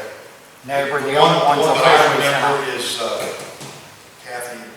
Yeah, because she came. That's the one I do remember. Yeah. But I mean, that one, you can tell, it's being. She's worked on. addressed it and Yeah. worked on it. I mean, it's not finished, but. Now, Gary, don't you have, you've got a nuisance ordinance that's going to have to be heard before the court, correct? No. Well, we have not under the, we wrote them under Under what? littering. Living. Okay. Because in that new nuisance ordinance, it talks about dollar amounts of fines. Starts at $250. Right. Which I did not realize that. I had to dig it out and do some reading on that. Now, does that mean that okay, let me ask you this. So does that mean that the first go around is a letter to them to clean things up? How is this process supposed to It's be? a letter first. I Okay, think it's a three-step process. Three-step process. But I believe it's a letter first, okay, and then the second letter, what is there, like a 60-day or something? And then to the second letter, and I think the third letter is the final one that will enforce it. But with that being said, you know, we're talking, Chip Thomas, our lawyer, he said he's never once had that enforcement of these as a prosecuting attorney. It's always been taken care of with the initial letter. That was his words. but it could progress to a ticket. He said that's happening. Our ordinance right now is first letter, 30 days, second letter, 30 days citation, All right, that's, okay. 30 days tax levy. Okay. 120 Maybe day you won't be able to process. find a house, Is. because the grass will be so tall. I mean, we're gonna have to go home grass. I know for a fact that Colorado, we're gonna have to, they're not just saying that. So first letter citation, Well, second yes. letter citation? No, letter, citation, Yeah. letter. Yeah. What about number 3? Letter, citation, letter. Excuse me. It could. Letter, citation. Okay. It's So like. first notice, the second notice, this, It's here's your fine, and then we're I gonna. know, but I'm just trying Well, you know, look, you're giving them 30 days once they get the letter. The Okay, first so letter. the second letter should give them 15 days. I mean, come on, by the time they get 90 days. I don't know, They're not saying, they're not. I don't know what it's saying in there, I'm just going by. Where you get your dates at? I mean, is that state, is that? Well, it's in, No, it's in our ordinance. I mean, if we're gonna mind reading the ordinance, we're never gonna get anywhere. I mean, I don't care. I mean, I've been fighting this No, for for 4 years. It's And if we want to keep changing dates and the process and this and that, Right. no one's ever going to get to where we need to be. Right now, the process that you're talking about is in that latest nuisance order, Absolutely. 563. So So that's enforceable. you guys got So to. you need to have a workshop. The problem is, addresses and send them to. Per your attorney, it is not enforceable at this time, it's not valid, because we have no tax levy process. That's what we're waiting on there. Correct. Okay. You can't send them. You can't have a partial ordinance that just doesn't work. That's right. We can't do anything until we get the tax levy. So somebody needs to enforce it. Right. But at the other end of the spectrum, it's like Mike Merritt said, or even like Anthony said, you send a letter, you got 30 days. So, you know, you would think, I mean, you're right, most people would clean that up. If they don't have, they got a second letter. The third time's a citation. You know, Well, let me ask you, why are we sending a second letter? If they got the first letter, it should have been obvious what the intentions were. It's no different than what they did with that house across the street from the park. It's the same. Now that you've jog my memory, it's the same process they did with that house. My professional opinion is it does need revised.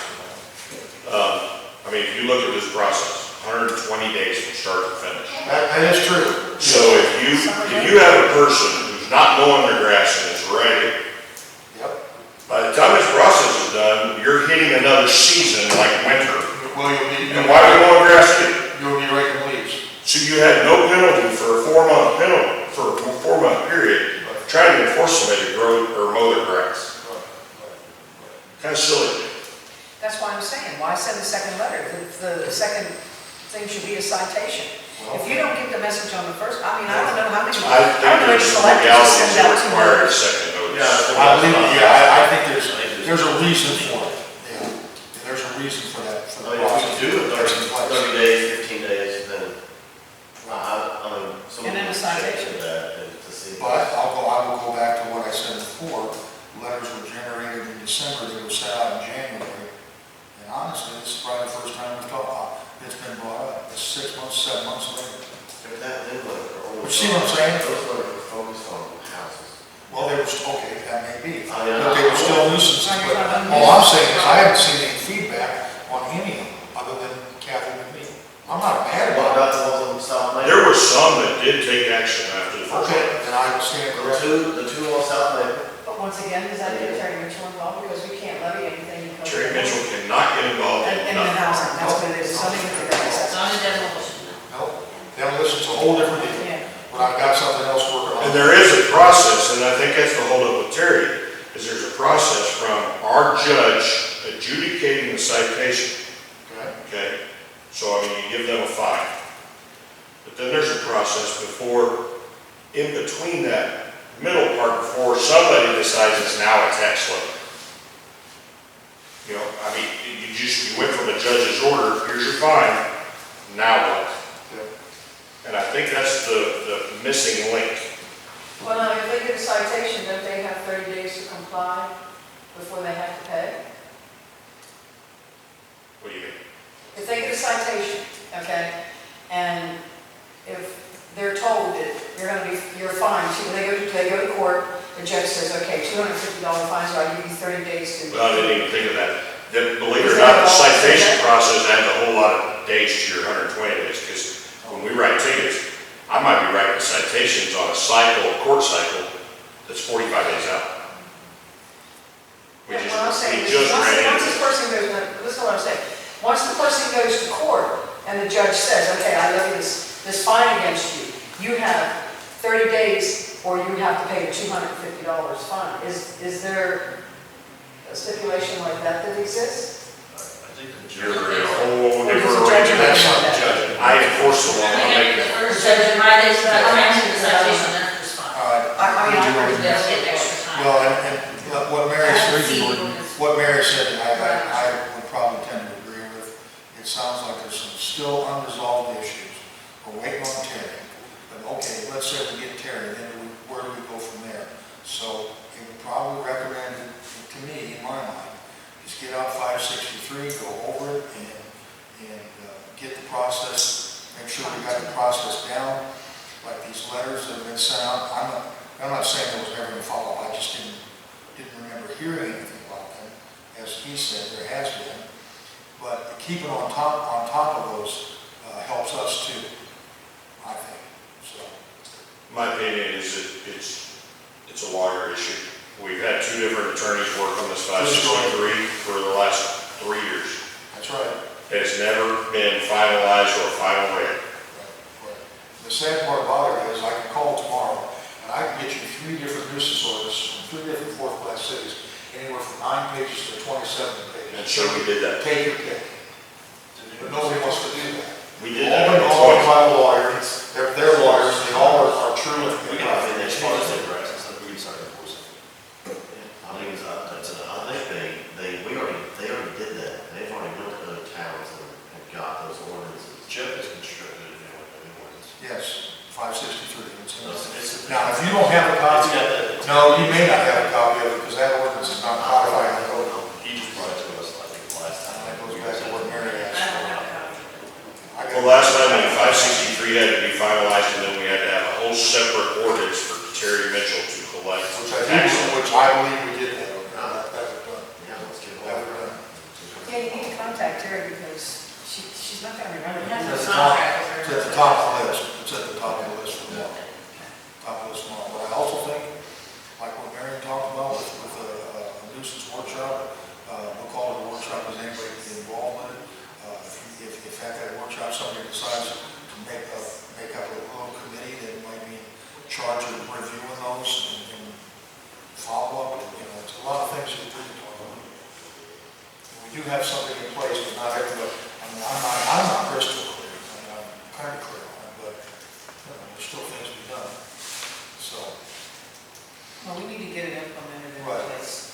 But I don't think we need, let's not have a workshop until I get a hold of Terry and see what's going on. We need to have- No sense having one Thursday if she doesn't have an answer till next Wednesday. I would recommend having a separate yard ordinance. I.e., like, I don't think you've seen. Well, kind of like, It's a new ordinance. all right, well, what I'm saying is addressing, It addresses the yards, the liens, the fine, everything, it goes to. it addresses, I've got a copy of it, I've read it, you still have this time in it. I went and read that. well, and I'll get the old one, But it was like, we and we'll discussed look at that one as a new one, because there's even addressed about when you can burn your leaves. I understand that, but what I'm saying is you still have all the same time standards are all the same for the whole ordinance. Okay. What I would recommend, my last agency I worked for, we had a whole separate yard ordinance. That you didn't wait 120 days to force somebody to write terms to mow their yard. There's something else to think. Yeah, we. Where it specifically broke that down, and it was a separate ordinance that we could write it. All right, what's that? I don't think it's that 120 days for yards, I don't think that's. I'll get you guys copies. I'll get you guys copies. And if it is, find out from Jeff if we can change the I'll get you copies. 30s to 15s. I mean, 'cause that's entirely too long. You need I mean, the whole copies. summer on the You guys all need copies. Well, the grass, he's saying like, yeah, there's other, I mean, your summer season's short. like, in like London, and I'm sure in St. Robert, there's places if it gets above 7 inches, they mow. So there's not, up there, you don't even get, they go out there and measure it, if it's too They dry, write they mow. Well, then maybe we need to change the one. I can get their orders tomorrow. It is- They can email me that. So, Because I've got the 40 page personnel policy in my desk. I mean, if there's something in there about that, great, if there's not, we can just add it there. True story.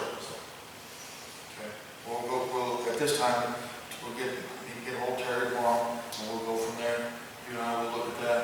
I'll try and get you guys printed, that ordinance 563, because it's not in the code. It is an ordinance that was created after the codification. So, okay? I'll send that out to everybody tonight. Oh, you can email it? Yeah, we can email it. Okay. Okay, culvert on Elm Street, where we're at right now, as I understand it, we're still waiting on it from Atlas. They thought that it was going to be at the lumberyard last Friday. Come to find out, it's not something that they have in stock readily, so that was being made, being manufactured. Evidently, they make so many feet of one size and then so many feet see what I'm saying? I think I already said potentially Thursday. Maybe Wednesday or Thursday. Oh, now and then, he said, well, he told me this. Right. And then we're gonna get a plan of attack as soon as we know that's going to be. Matter of fact, when it does come, when we get ready to do it, we're gonna try and strike lines across there where it should go, cut that out, dig that out prior to when this thing shows up, so that when the culvert shows up, the rocks down there, everything's out there. Also, all the maintenance guys have gone through overall stuff to make sure that we don't get the tobacco down there and it dies. Everything right now is running, oil, everything. All that stuff has been maintained. I know it's hard to believe, but it is true. We're watching it do it. So, there is one that hasn't worked on yet, but we're working on that. That's about it. Okay. The goal is to try to get this done before the 14th. That's the goal. And since today's only the 22nd, we ought, hopefully we should get that done. That's what I'm shooting for.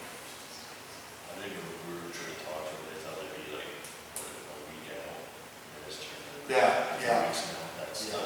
We thought we'd have a week ago. Yeah. Yeah, according to this. Well, it's 3 weeks when we've been making it here.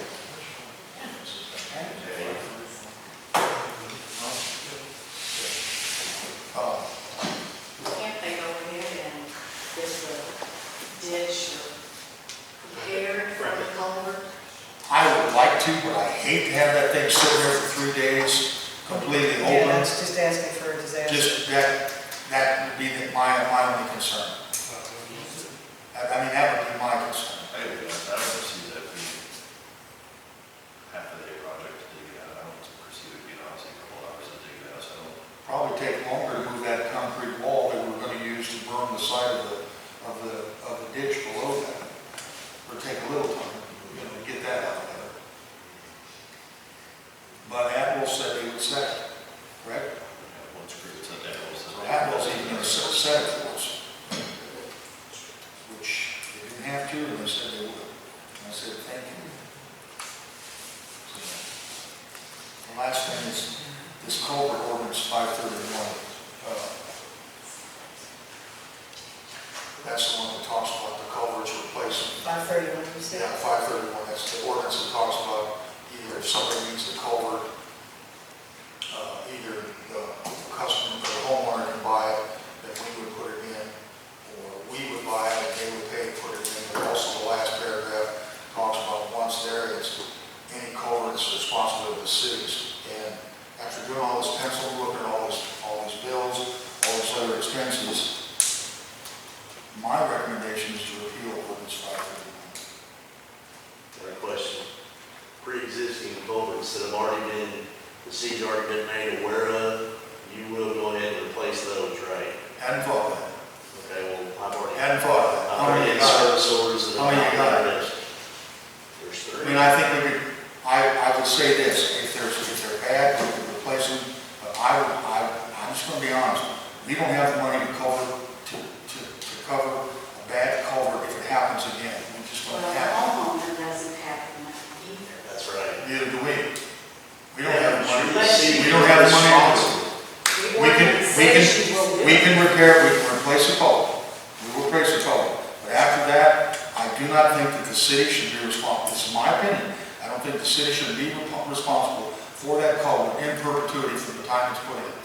I just can't see it. I But you can't. have an ordinance existing right now. Right now, that we that can says repeal. you will do it, and a work order has been in place for weeks. Like I said, we can replace the culverts, but after that, if it happens again, in my opinion, then we can't do it. That's my feeling. And I say that because of the financial straits that we're in. Now, keep in mind, we're down to 127,500 from the 188,000 originally in April. If you were at the last meeting, we're allowed to spend 15,000 per month on old debt. And we haven't taken the first 15,000 for old debt. We've taken what we could and paid what we could, but we're fortunate enough that we're approaching the 15,000 this month without going into a big detail. But we ought to get rid of that. But I can't do that. Like, I go back to what I said. Once a culvert's replaced, then that's it. That's how I feel. I don't know how you guys feel. Are you talking about? You got a bad culvert, you want it replaced, we'll do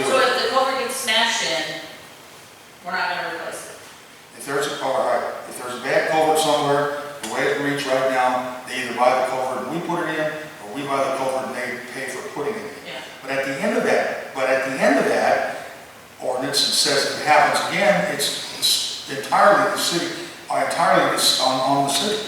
But you're not The talking whole about thing. maintaining it, What's that? like cleaning it out. It says, the city, right now, it says the city. We clean out calls. And replace and repair. Well, we tried to.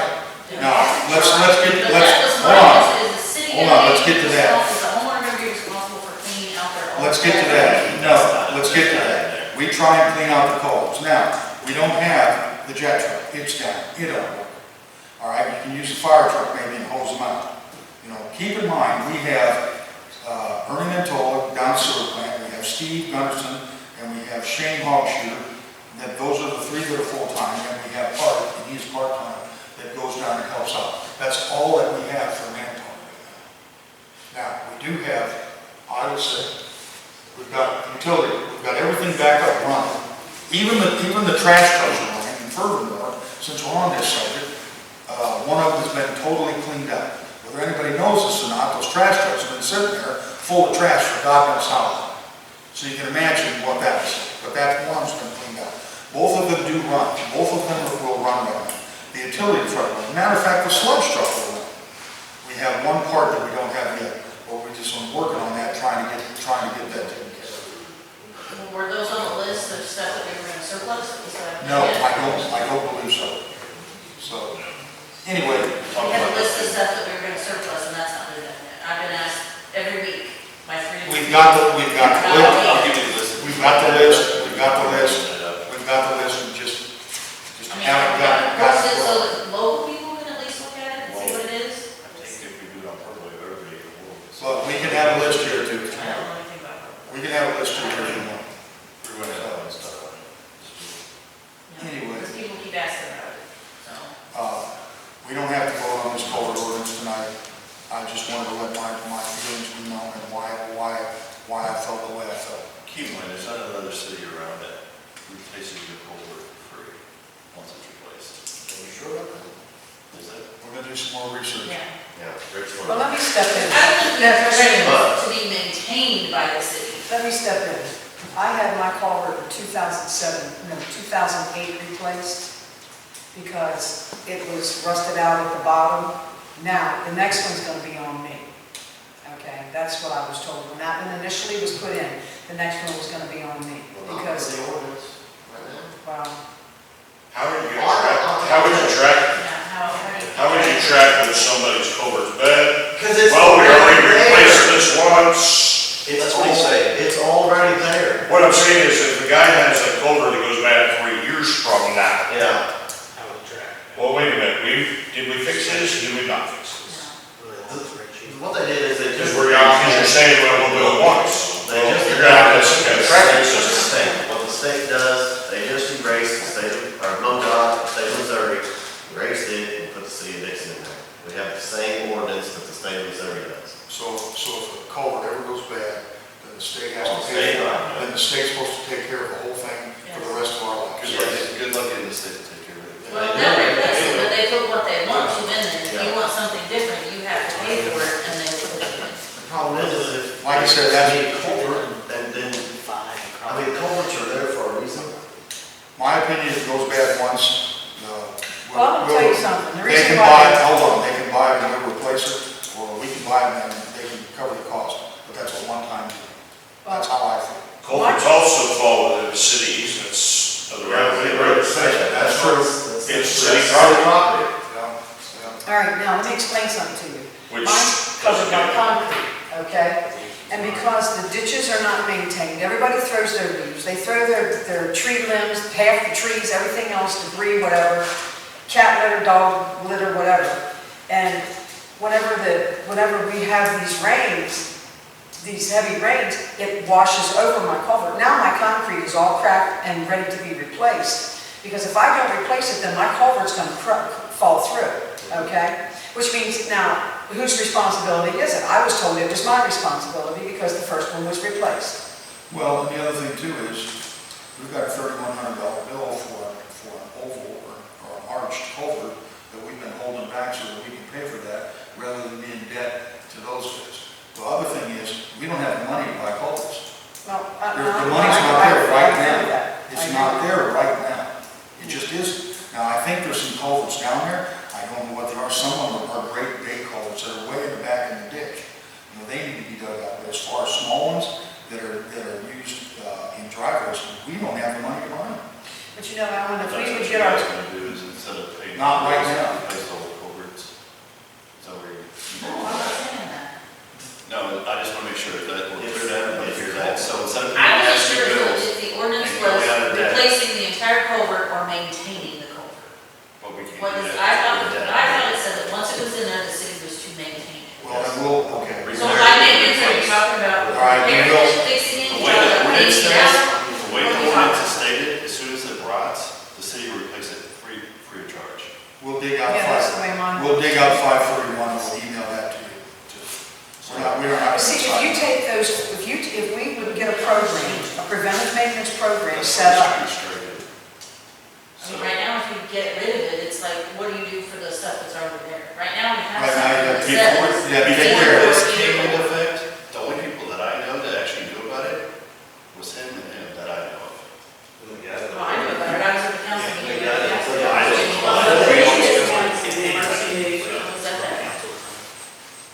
Like I said, there's work orders in there, but listen, but it's simple, I'll go back to what I said before, we don't have the money to buy one. if we can get a program set up where we can maintain these ditches and keep the debris and the trash and everything else out of them, That would help a lot. I mean, this is called preventive maintenance, Well, you don't need okay? an Which ordinance. would City preserve property, 90% of the culverts that we have. Because what tears the culverts up is the trash that goes through them. Well, I get that. How much foot is it like? Hey, and in my defense, I initially said I would buy the culvert. It was only when I got resistance from the city that this whole ordinance thing was brought up. I offered to buy it. You need to understand, I'm not mad at anybody or anything like that, I know those work orders are sitting there, we ain't got the money to buy the damn culvert, that's my problem. You say culverts, what about water mains, sewer mains? You guys got to maintain. That's where our priority's at right now. Well, I know, but it's all maintenance. I get that, but there's priorities in the water, in the sewer and the water that have to come first, in my opinion. Like a new well, because Saturday night at 1:30 in the morning, this town had no water, okay? So I get a call, I'm down there at 2:30 in the morning, come to find out on the high school well, we addressed that, we went over to Bates, we got that running, so within an hour, we should be back under pressure. That was my priority. I agree with that, but I've also been dealing with this for 2 years. I had a flooded basement every time it rained because the city won't fix the ditch. I wasn't aware of that, the For problem. 2 years. Wasn't aware of the problem, he's 2 years old. Remember, this council's new though.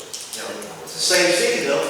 I realize it's a different council, but I I've mean, been is that house, complaining is about that it. house rated as a flood zone?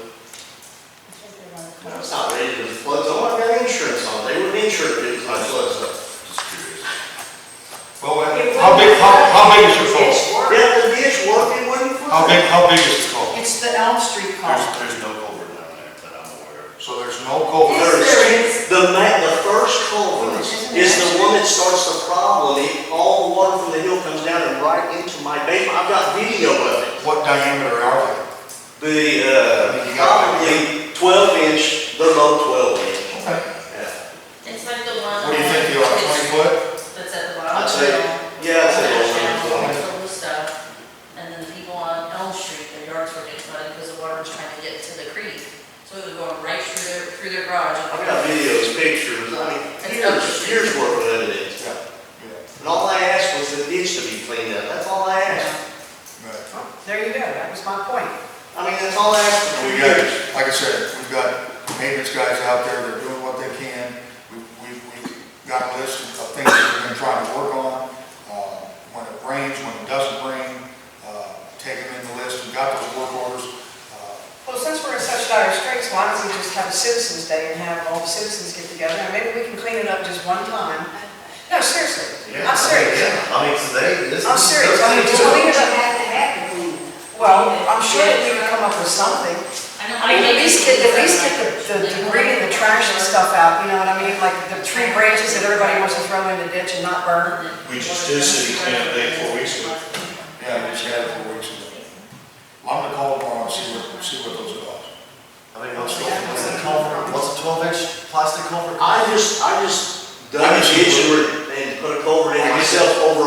Street. All right. And I've got, in the whole thing, I've got, $700 in the whole thing. That was 30-foot of culvert, 16-inch with a 100-foot ditch. Like I said, we'll call, I'm gonna call and find out on 12-inch metal, 12-inch plastic, and see what they cost, and see where we can go from there. State puts in plastic. Okay? No, That's that's all we can do If right it's now. put incorrectly, they will last. I mean, they don't. But they have to be maintained. They have to I be. mean, that's the whole key, preventive maintenance. I think I get it's that. back for But 20 right years. now, I need to find Preventive out. maintenance was the key. For right now, I need to find out how much they are, and see how many we can get, and if we're gonna have the money for them.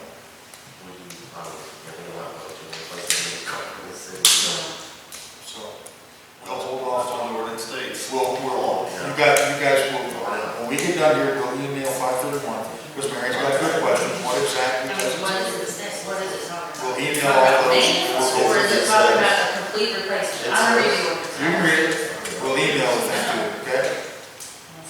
We'll email it. That concludes the meeting, unless you have anything else, that we're just talking about what's on here. That concludes the meeting, so, anybody want to make a motion? I'll make a motion that we close the warrant, adjourn. Somebody needs to say. I'll second it. Show of hands. Oh, Meeting adjourned at 7:57 p.m.